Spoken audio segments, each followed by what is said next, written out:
So thank you everybody so much for joining us this evening. My name is Robin Atkinson. I'm the CEO of the Arkansas Arts and Fashion Forum, which is a nonprofit organization based in Northwest Arkansas that is focused on sort of the elevator pitch is incubating the fashion industry in Arkansas. But what we're really here for is educational mentorships and educational workshops and sort of really pushing the conversation around fashion and art forward in Arkansas. We also have a strong platform about amplifying the voices of Arkansas-based creatives, specifically focusing on underrepresented communities throughout the area and focusing on diverse talents.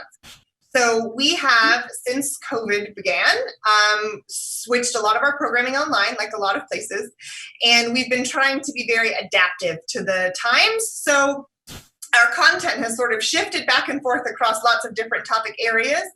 I'm very excited that this evening we will be talking about fashion. It's the first time in a minute that we've actually had somebody come in and talk specifically about fashion. So I'm really excited to introduce Raven Cook. She's the Associate Museum Educator for Outreach at Crystal Bridges. She's the host of Reflections in Black, which is on KUAF on Wednesdays at noon and 7. I first became aware of Raven when I saw her speak at a women's march back in 2018. So I've been watching Raven speak for a while. Always very, very inspirational. And she's also has a website that we are referencing in this talk. So I'm just going to read her bio from that.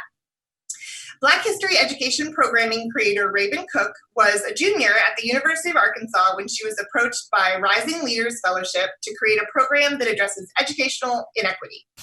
Having a passion for Black history, Cook decided to create the program Inspire 365 to empower others to not only study Black history, but to use history to empower themselves and be a vehicle for change. Raven Cook actively seeks to incorporate Black history in every American classroom, library, and beyond. So let's drop that in the chat. Do you want to drop that in the chat, the link to that website? Sure. Yeah, that's a lot to read.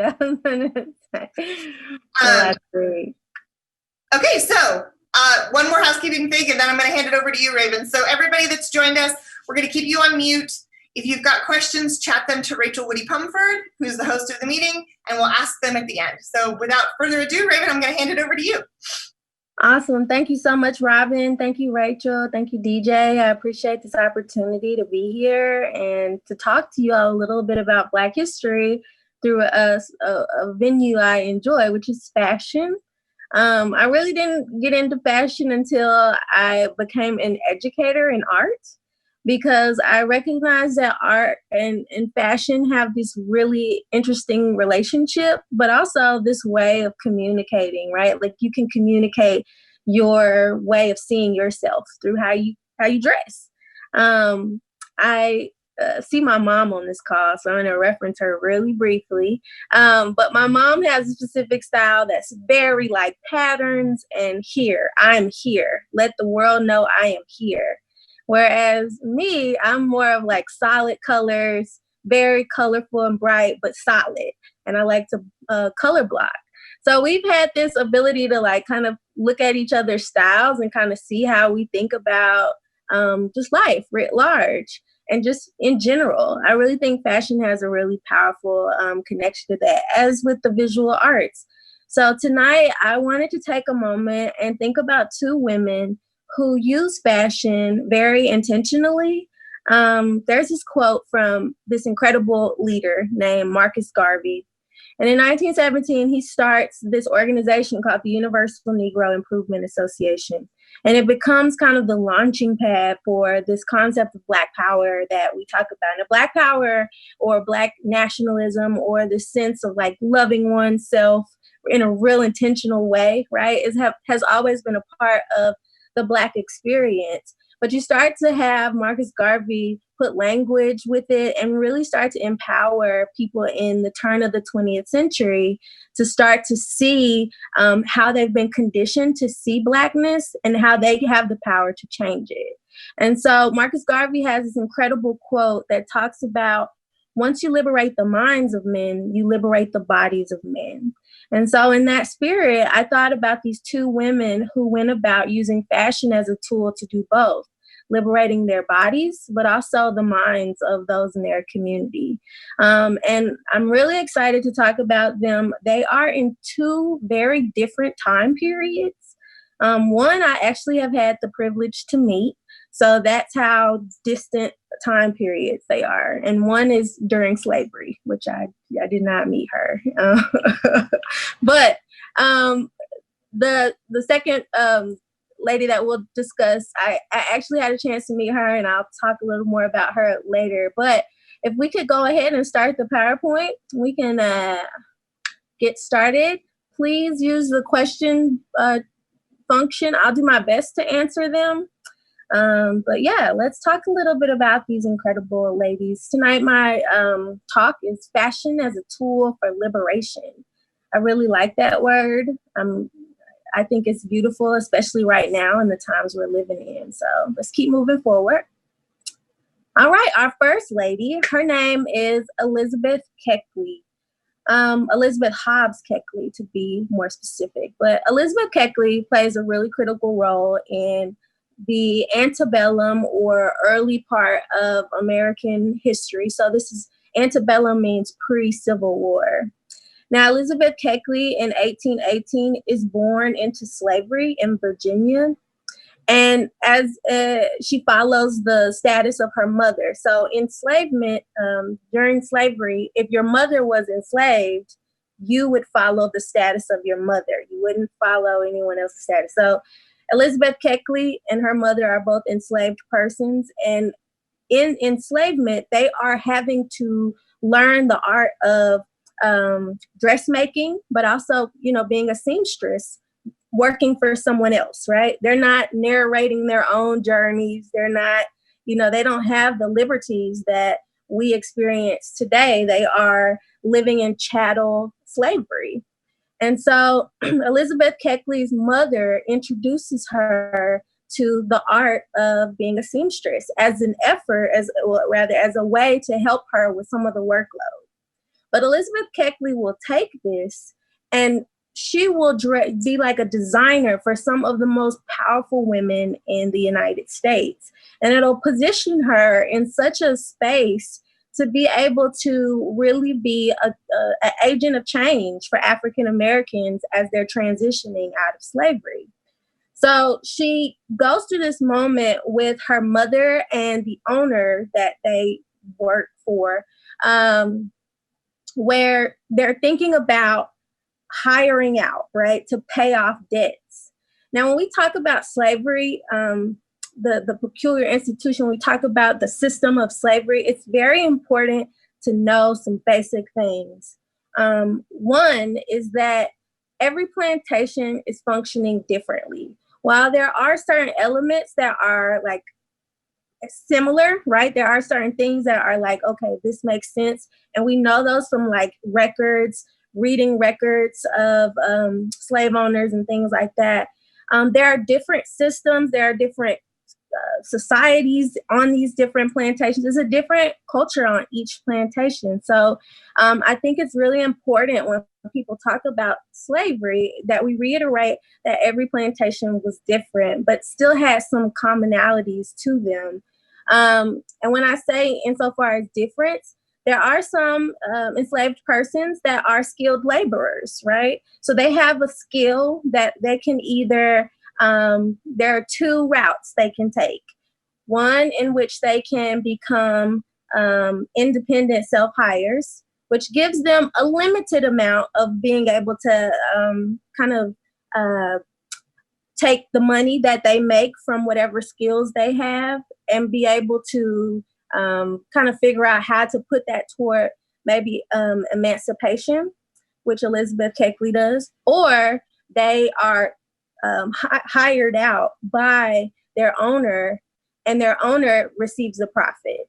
So there's a really complex way of existing in slavery that I don't think people talk about honestly. I think it's, or not even honestly, but with knowledge. Like, a lot of people don't know a lot about slavery. But as we're gaining more insight, we realize that each of these areas are really different. And the fight that these women and these men and these children had to come out of this system mentally, physically, emotionally, spiritually is something that we all really need to learn about and recognize still affects us today, right? So Elizabeth Keckley starts as an independent self-hire. So she starts to kind of accrue some funds where she's able to save up money. And in 1855, she purchases her freedom and her son's freedom because she has a child through this time. And this is really critical, right? Like, the ability to buy your freedom, that's a really important thing. And when I was younger, we would talk about slavery, like when I was in like middle school, elementary school, because I had a very peculiar childhood insofar as I had Black history education from 3rd grade to college. So just about every school setting that I went to had offered some type of Black history. So when we would talk about slavery throughout my educational career, it was very, very, it was interesting because we would use terms that today have gotten a deeper look. People are taking deeper dives on some of these things, but it's still really relevant to these individuals and the way they write their narratives and present their ideas to the world. But Elizabeth Keckley buys her freedom, and she has to negotiate with the owner, right? So her owner originally wasn't really trying to let her buy her freedom, but eventually he said, okay, we'll do it. And then he dies. So in 1854, he dies, and his wife is left with the decision of, should I allow her to buy her freedom or not?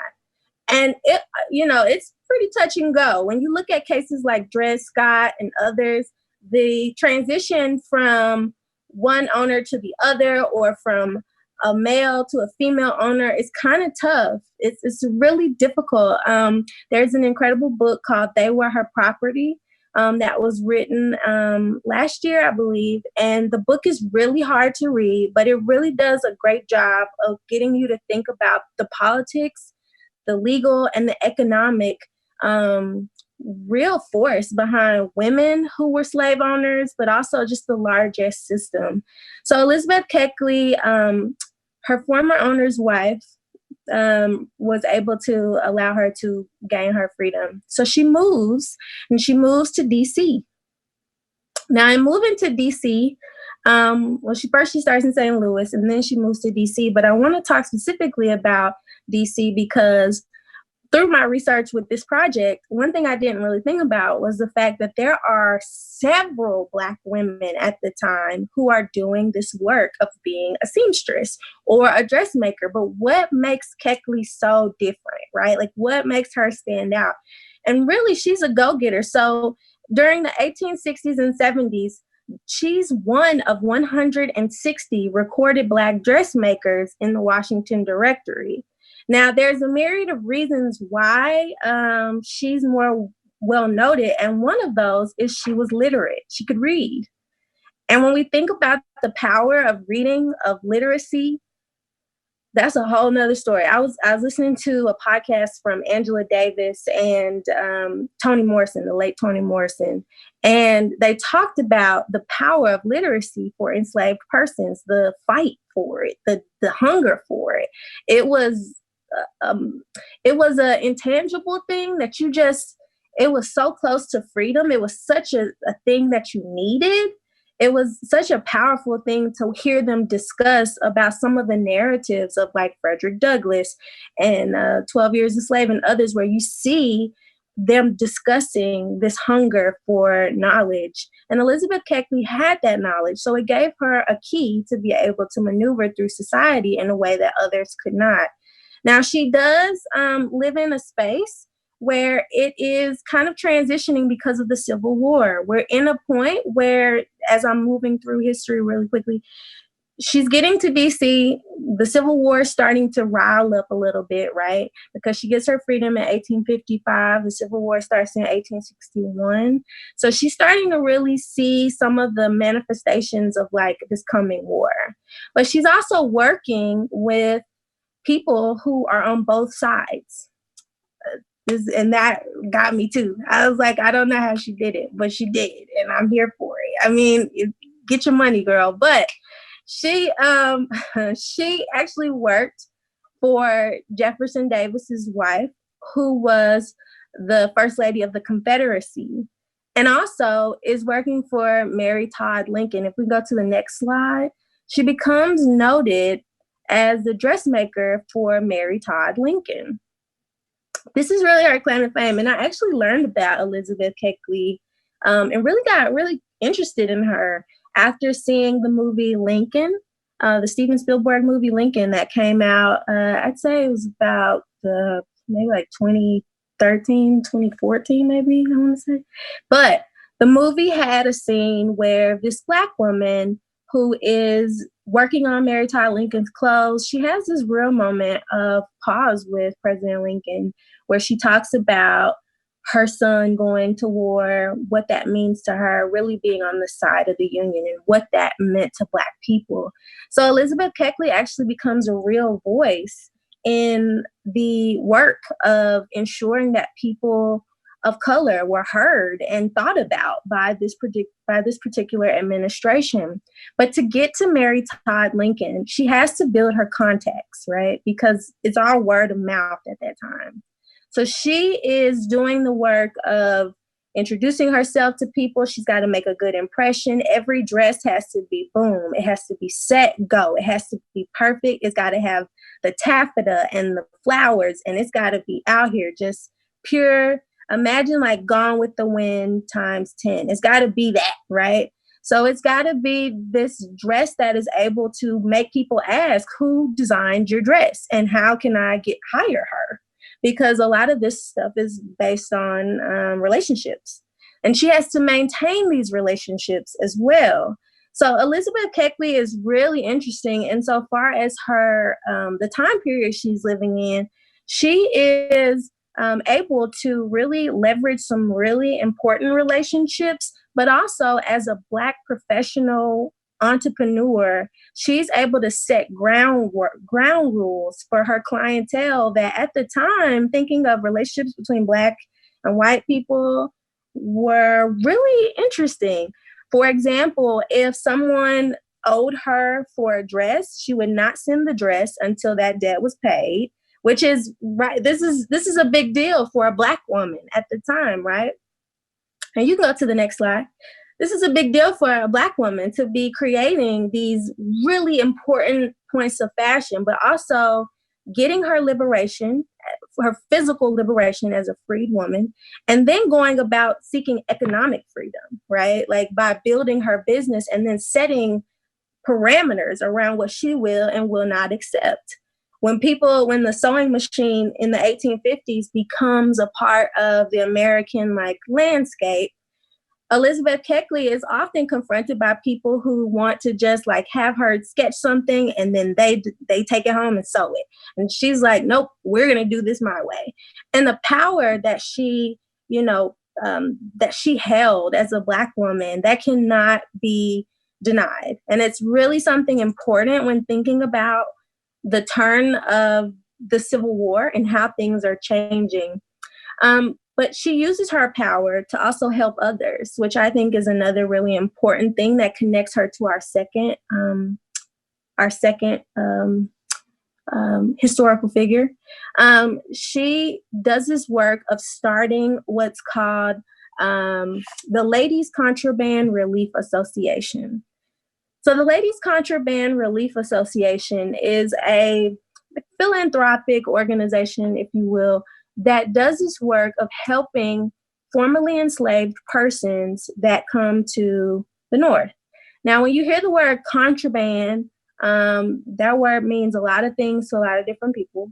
But during the Civil War era, contraband had a very unique meaning because when we talk about slavery, we're thinking that we today we have this thing that we do where we associate humanity with people, right? Like we're like, Black people, Black Lives Matter, human beings, humanity, everybody should be treated like this. But the reality is when Black people talk about Black Lives Matter and the systemic racism that's tied to slavery, slavery at its core is based on creating myths around science and religion and entertainment that perpetuate this notion that Black people are inhuman in order to continue to consume their labor for free, right? Like, I don't have to pay you. I don't have to treat you with respect. I don't have to do anything that you need me to do because you're not my equal. You're not human. You're not anything. You're property, right? So it's a very complex thing for some people to think about in a contemporary society. I know when I talk to students, I have the hardest time trying to get them to understand that. But then when we think about the fact that people are being bought and sold, for example, when Harriet Tubman is helping people escape to freedom, she has a bounty on her head because she is taking people's property from them. So this is really important to understand. Throughout slavery, property is what Black people are known as. Like, they're in the same books and records as horses and pigs and everything else. Like, that's the system that America is built on. So when you hear people today talking about this system, this historic inequity that has existed, it's because from the foundations of America, you've had this very, very inhuman way of treating African Americans. But Elizabeth Keckley becomes an agent of change and helping those who she understands, because she's been in bondage, right? Like, she's lived this. So she is conscious of the strain and the work to have to move to a new place and transition into new opportunities. Like, what does that mean? You don't have an education because it was illegal to read and write. You're just getting the ability or the freedom to be mobile, but where are you going? What are you doing? Like, what does that mean? You're starting to have people talk about what citizenship could look like for you, but you don't have the vote. So you're not able to really lean into policy or anything like that at the time. It's just so many factors that need help, right? Like, people need help. And so contraband becomes this word that's associated with Black enslaved persons who escape the South and come to the Union. But at the time, in the early part of the Civil War, Union soldiers, Union generals would return Black people to their owners.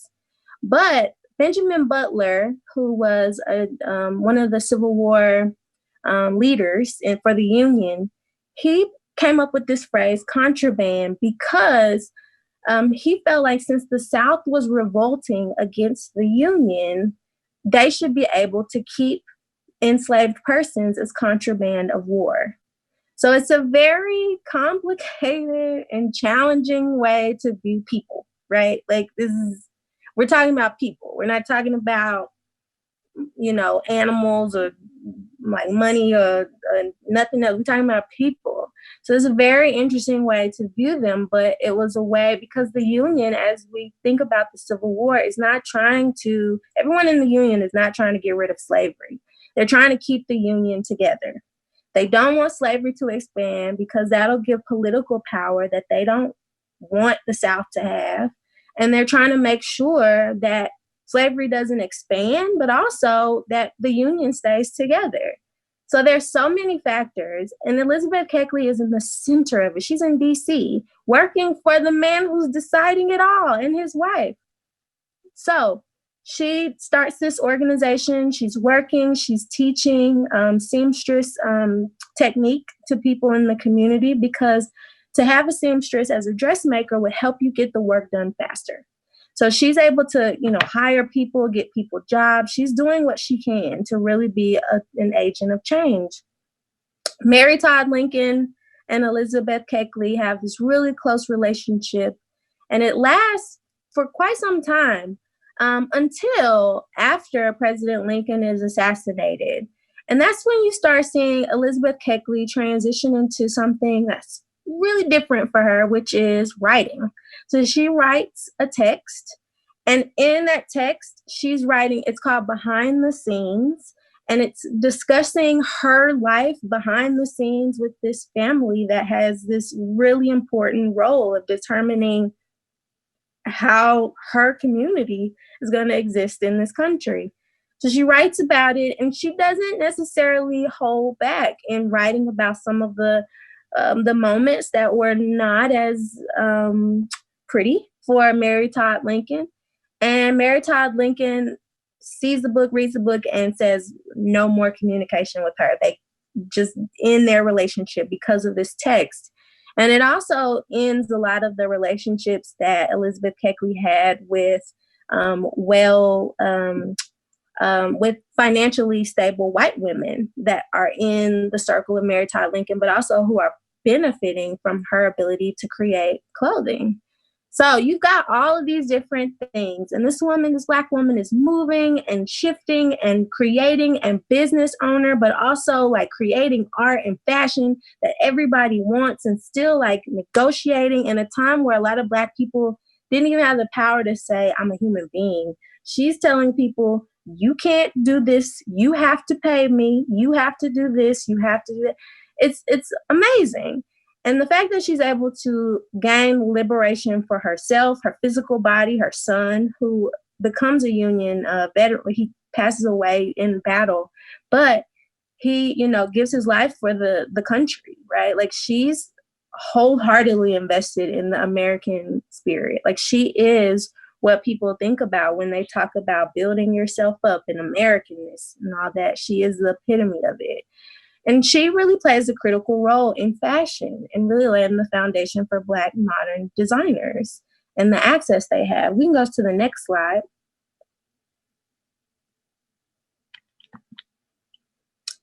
So Elizabeth Keckley passes away in 1907.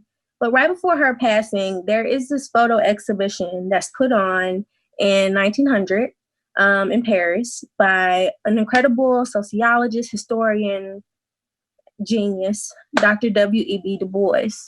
And he does this as a way to showcase Black uplift, right? At a time when Black people are coming into they're emancipated, they're trying to, build up these businesses, they're running for office, they're doing all of these things, still, of course, facing real challenges with racism and things like that, because in 1900 we know that there has transitioned. America has really started to legalize segregation, as it does with Plessy versus Ferguson in 1896. So Dr. Du Bois sees the signs of a coming problem, especially in the imagination of white people as it relates to how they view Black people. So he sets up this photography exhibition that people can walk through and just see Black people dressed to impress. He himself is as well, like just the finest clothes, the best things. And it's to offset these caricatures that have presented themselves through antebellum America. Caricatures that we're still dealing with that you might have heard of recently, like Aunt Jemima is a caricature of Mammy, right? And Mammy has her connections to the 19th century, but you also have others like Uncle Remus, and you might know him more candidly as Uncle Ben. I think you've got others that are just a part of this mythology that people create around Blackness to dehumanize Black people. And Du Bois seeks to counter that, which is amazing. And he does it through visual arts and fashion. And we'll keep moving forward.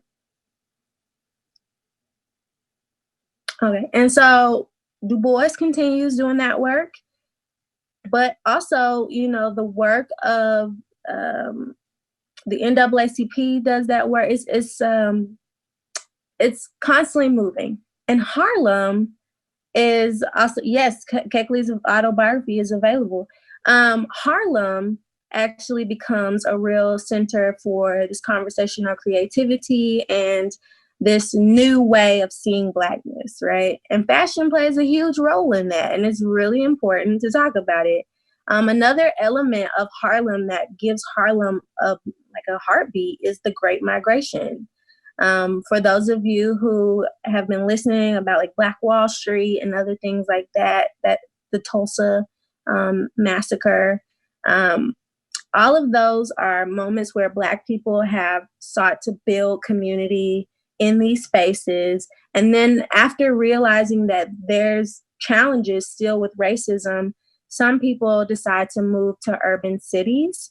Now in the South, in deep South areas like Mississippi and Florida and Arkansas and other places, you have people who are dealing with the weight of Jim Crow or racial segregation, legal segregation so heavily that they just say, you know what, we're getting out of here.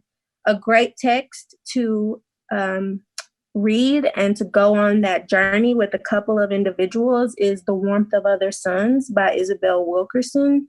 Beautiful book, powerful book, but also a book that helps you think about the institutional racism that's still present today, and also the way that people are moving as a way to, as literal refugees, to escape violence. It's a very dark time, but people are bringing their fashion sense, their culture, their energy from the South to these urban centers. So you've got this mixture of art and music and fashion and just everything. And the Harlem Renaissance is, and also politics, right? Because you have these people, so many different political narratives going on at the time. You've got Marcus Garvey, you've got Dr. Du Bois, you've got A. Philip Randolph, who eventually becomes the chair of the Brotherhood of the Sleeping Car Porters, which is the first Black labor union.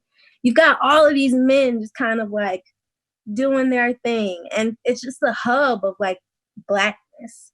And fashion, of course, is going to be right in the heart of it, and still is. Harlem really is known for a lot of designers today that are fashion icons. So Harlem has and will always be a central part of the fashion world. We'll move on to our next slide. Hope I'm doing okay on time, because I can just go.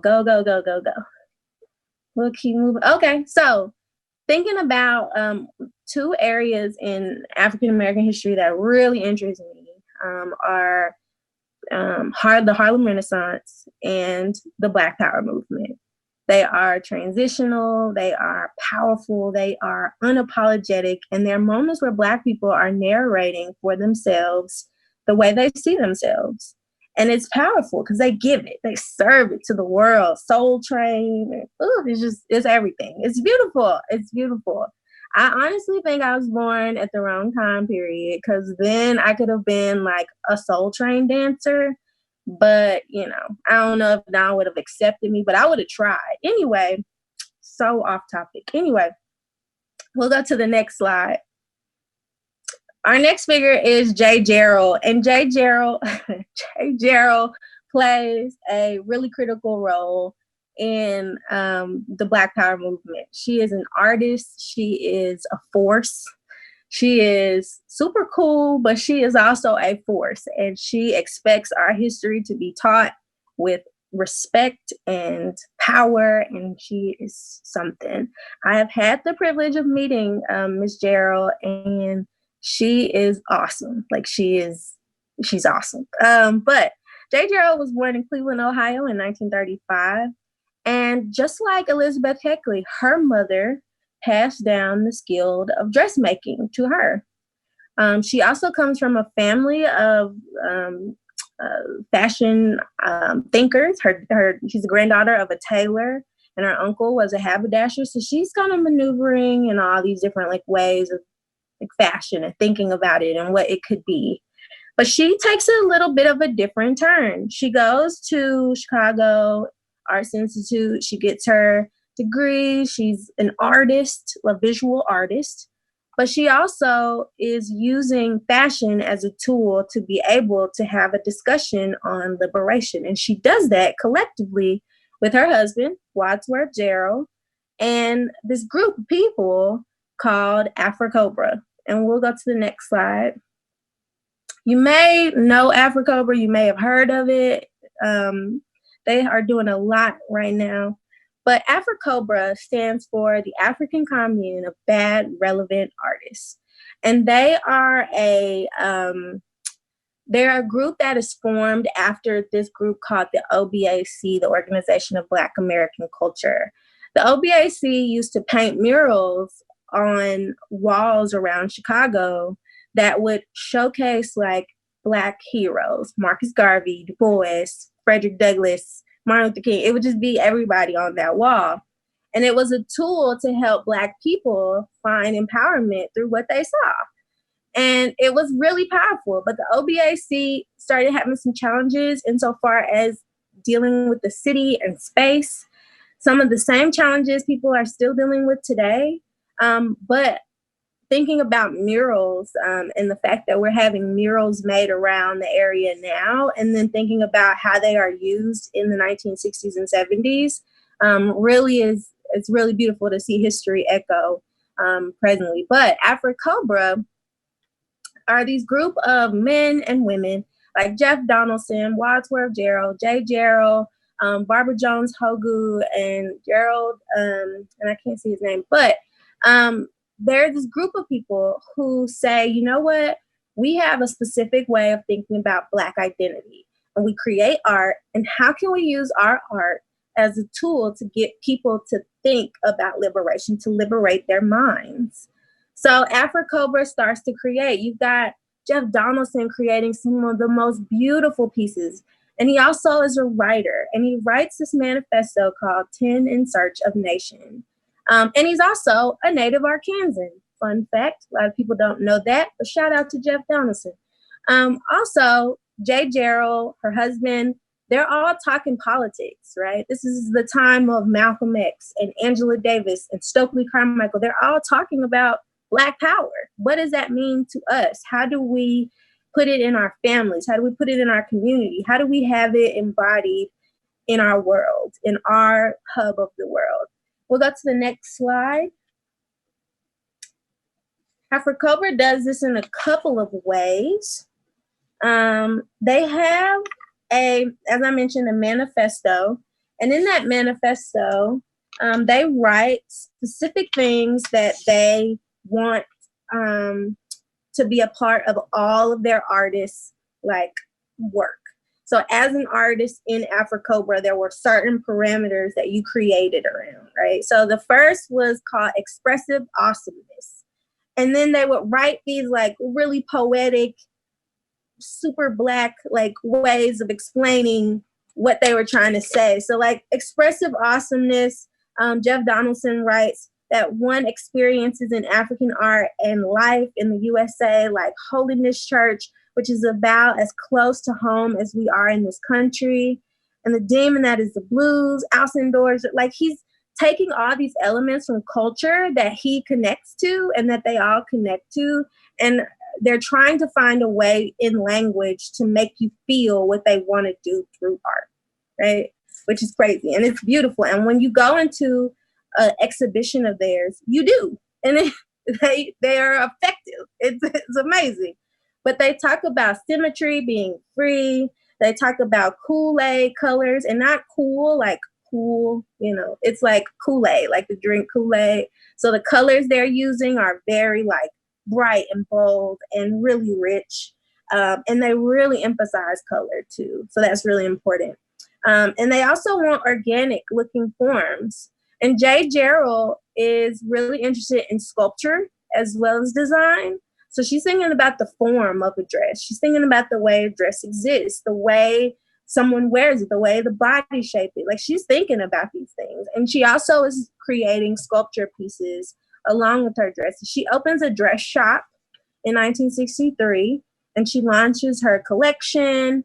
And she opens her dress shop. It's called J of Hyde Park. And actually it was in 64. Her collection launches in 63. So she has this back-to-back year of work where she's launching a collection, and then she's also doing the work of creating space where those items can be bought and sold, right? Just like Elizabeth Keckley, remember? Okay, cool, great. Anyway, along with her husband, they formed this incredible group, AfriCobra. This dress is based on a really, and I actually really find this dress really interesting because she took elements of the wall that the OBAC had created and she created a dress. And it's called Urban Wall Suit, and it's from 1970. And on the front of it, I'm not sure if you can see, it just says Black Prince, right? Her husband also has a work of art called Black Prince, which is a piece of that is examining Malcolm X, right? It's an image of Malcolm X, and it's beautiful. We can go to the next slide.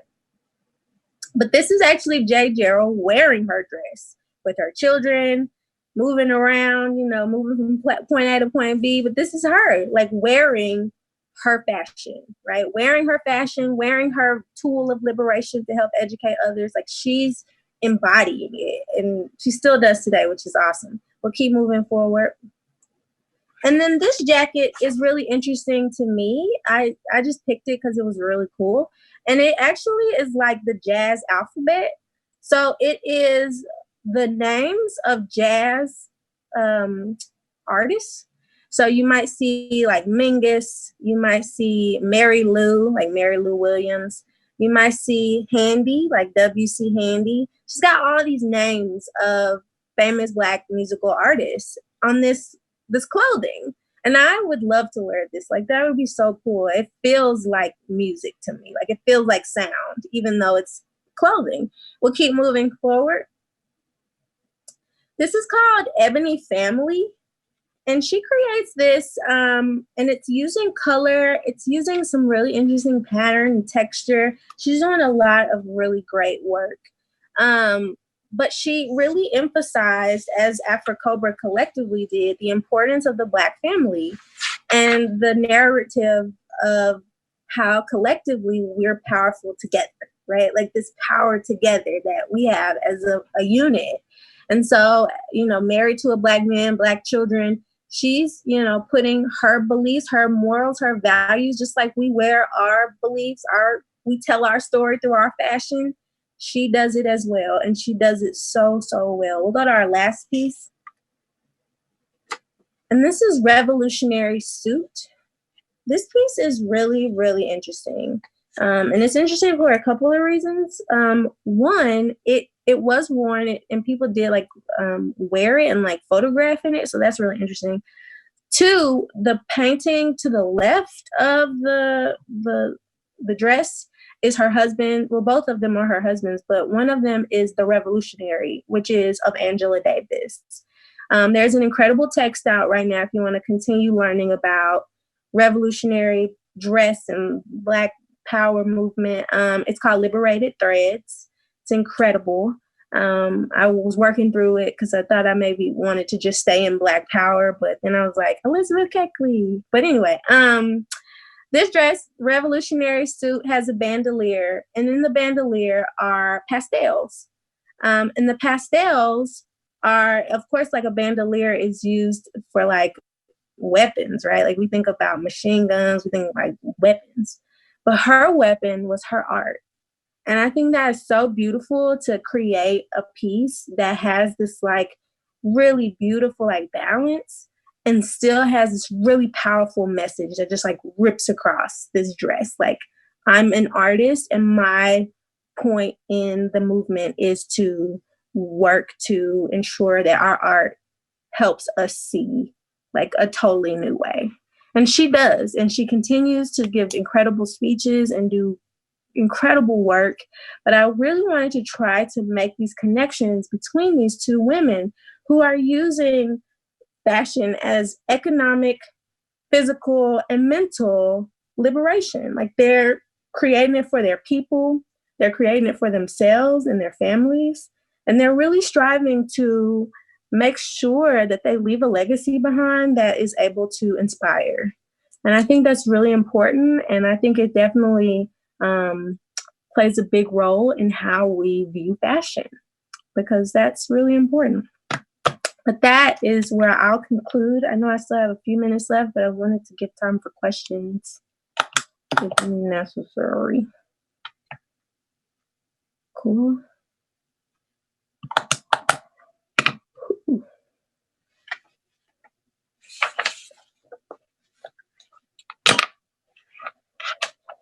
Some water.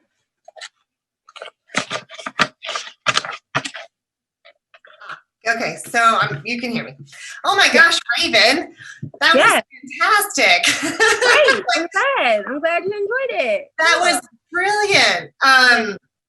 Wow, that is so refreshing, and I think that the way you sort of took us through the importance of that economic liberation and the embodiment of fashion, and like you just spoke to everything about why we do what we do. So thank you for that. Of like course.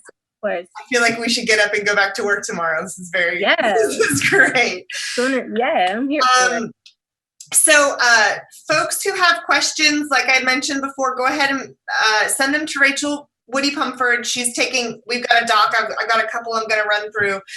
But I wanted to just ask you briefly, can you talk just a little bit about that photo exhibition that Du Bois did and the sort of radical nature of representation of that move? Because I think that really speaks to a lot of the ethos that we try to sort of get to with AAFF is the radicalization of imagery and like how you can change conversationally through a different imaging. I think Du Bois is really interesting because as a thinker, he's now being considered in the arena of artists with his sociology reports. He had a real eye for art. He spent time in Europe. He was a student of the classics, literature. He embodied this sense of genius that I really admire. With that exposition, I find it really interesting. A great reference point for any type of like considerations on photography would be Deborah Willis. She is like the voice of Black African-American photography. And her books really do provide a sense of consciousness about the intersections of like the visual as well as like how these people are using them. And also Bell Hooks does a really great job in her book Art on My Mind of getting you to think about how the visual and politics play such an incredible role.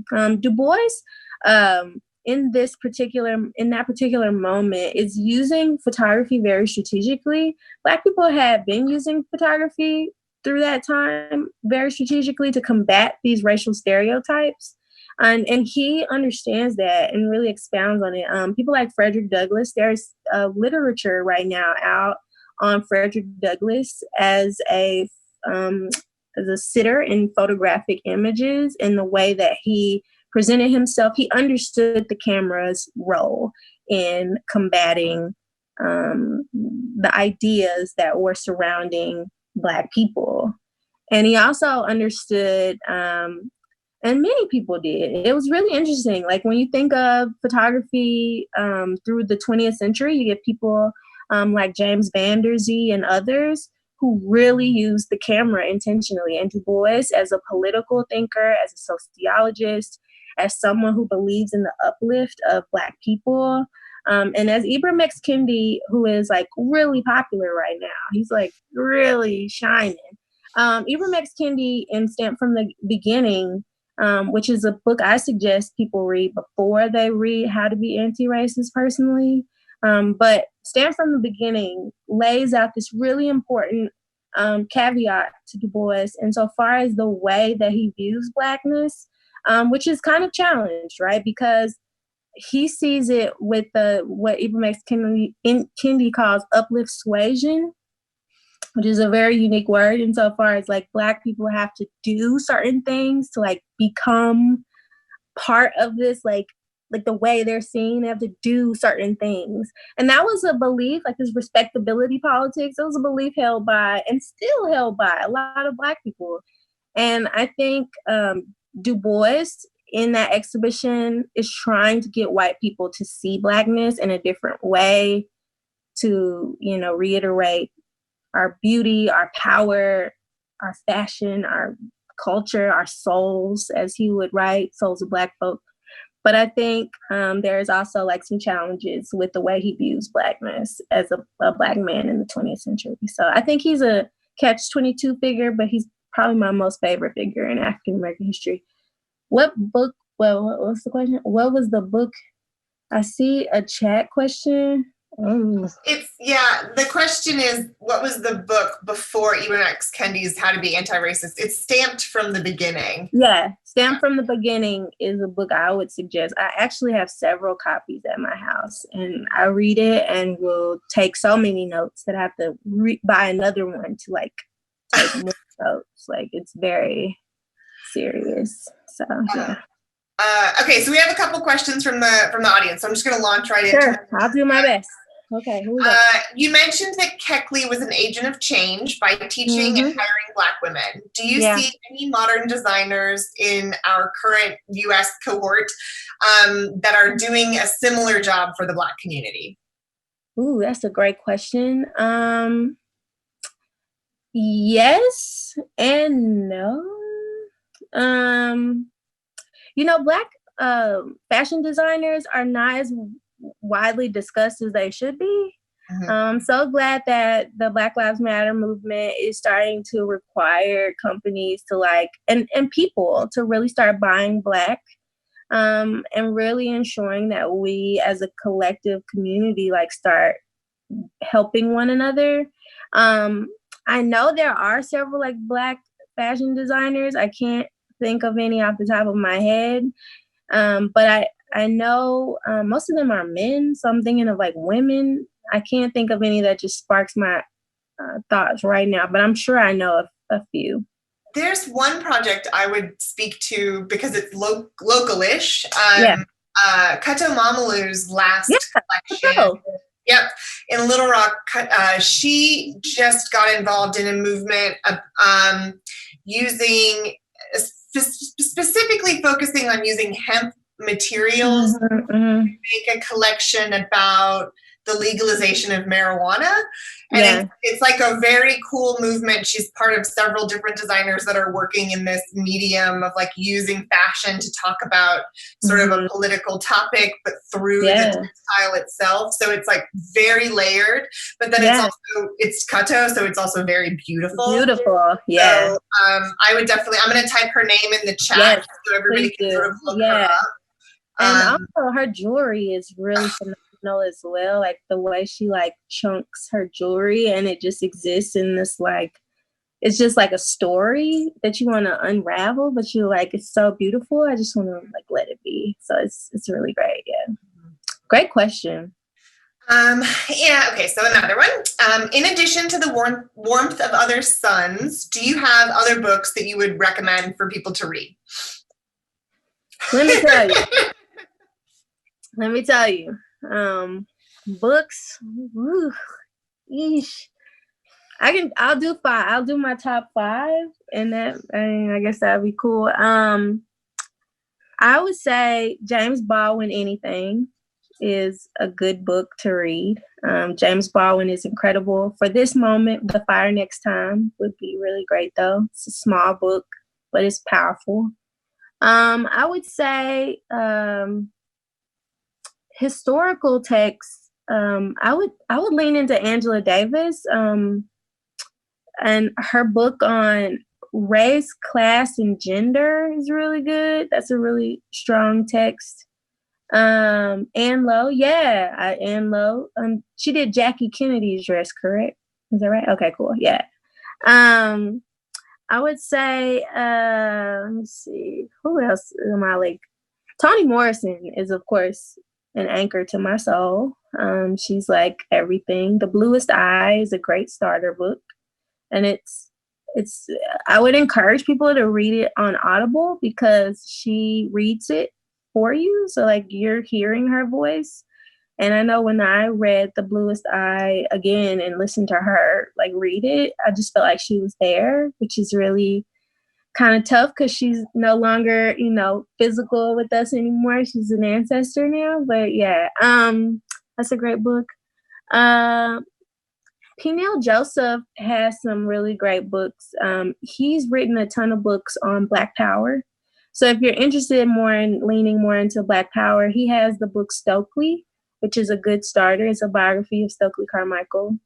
So that's a good starter. I try to recommend biographies for people so they can like, you know, kind of lean into the people, because I find like when you learn about the people, you tend to be more interested in what they're dealing with rather than the system and then the people. Like, yeah. Those are ones I'd suggest right now. I think those are solid choices. I have so many books, y'all. It's a problem. I actually just got a Kindle today to like be able to offset all the physical books I hold. So yeah, that's where we are. Pretty good list for on the fly. I think Yeah, that's a pretty comprehensive on the fly list. Yeah. So this next question is the sort of it's about the construction of one of the pieces. How is the lettering on the jazz inspired jacket? How is that? Was it printed onto the jacket or was it part of the fabric? What do you know?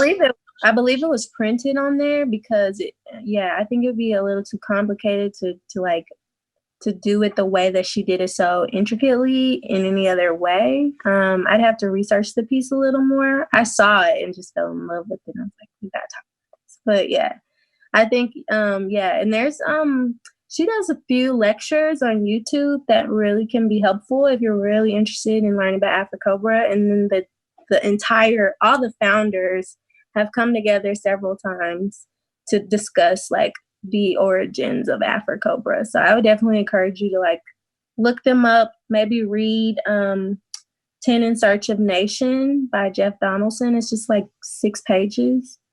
And it really like lays into what Afrocobra was, and it's beautiful. Did J. Jarrell create anything for the mass market? Like anything you could buy? I don't know. Retail. That's really interesting. I've never been asked that before. I don't know. That's not first time ever hearing that. I you know what? I would say probably, I don't want to speak for it though, 'cause I don't want to say yay or nay, but I will say Afrocobra's philosophy was based on like the community, and like they didn't want to create art that like existed in the museum for money. You know what I'm saying? Like they were trying to create art that was for the people.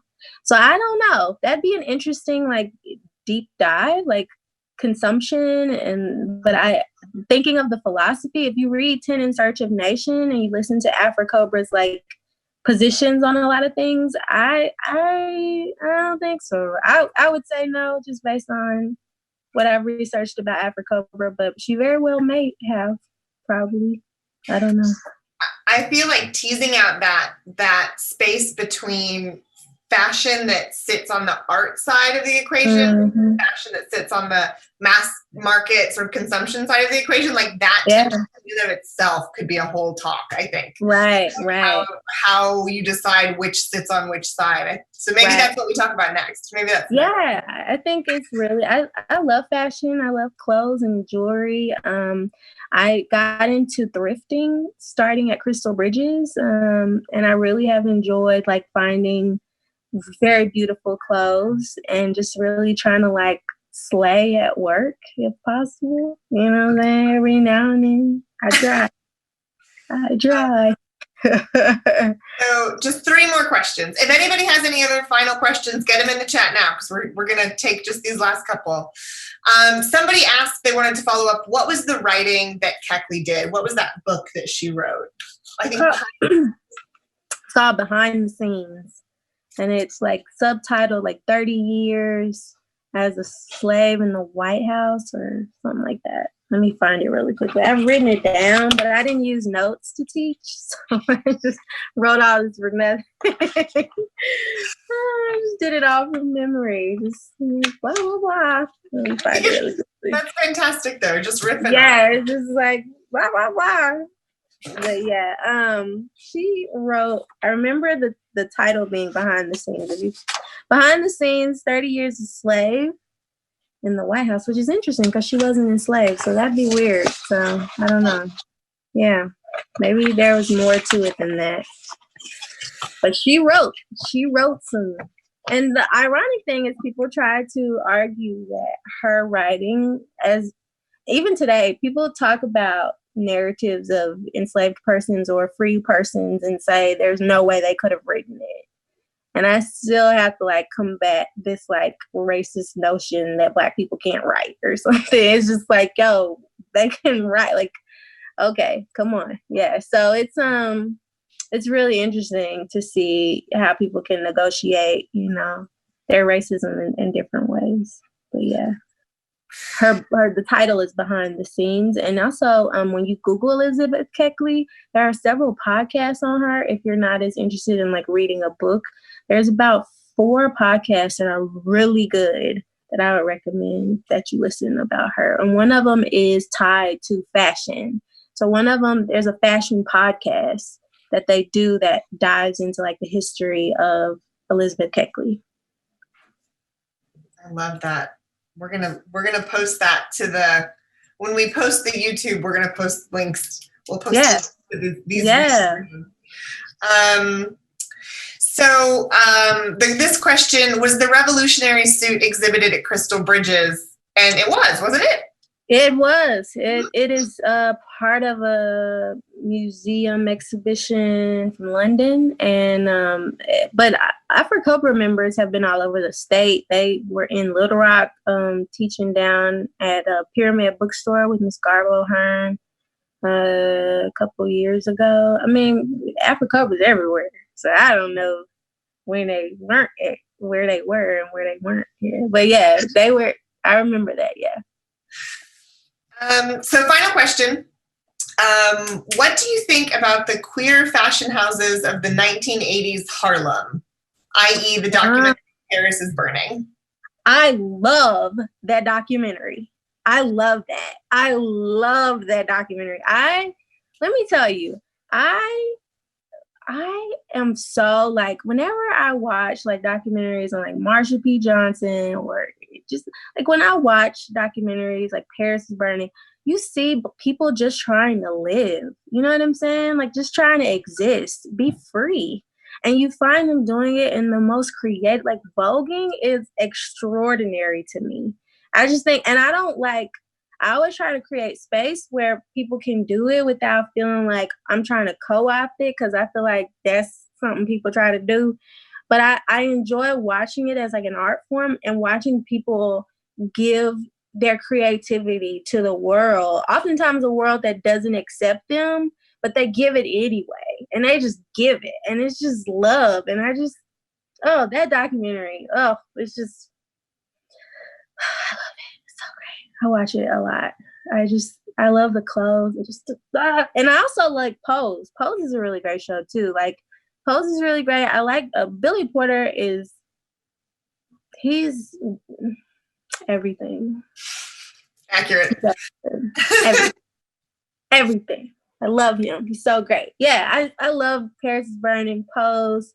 And I like the fact that they deal with the AIDS epidemic, and they deal with it in a very personal way that really reiterates the humanity of these men and women who dealt with this, who dealt with that disease. And the fact that, don't get me started. I love that. I love it.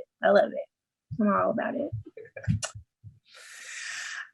Well, Raven, that's the last question we had. So I think unless anybody has any final burning questions, I just want to say, man, thank you so much. That was really inspiring. And I think we absolutely have to bring you back to talk about the way you're able to sort of weave the emancipatory qualities of creativity and fashion. Like, I'm here for it. And I think that we could definitely do some more dives into it. So, for sure. Anytime. Well, thank you so much. And we'll drop the link to the YouTube soon, and we'll let you know if Raven comes up with any more amazing topics that we can dig into again soon. Yeah.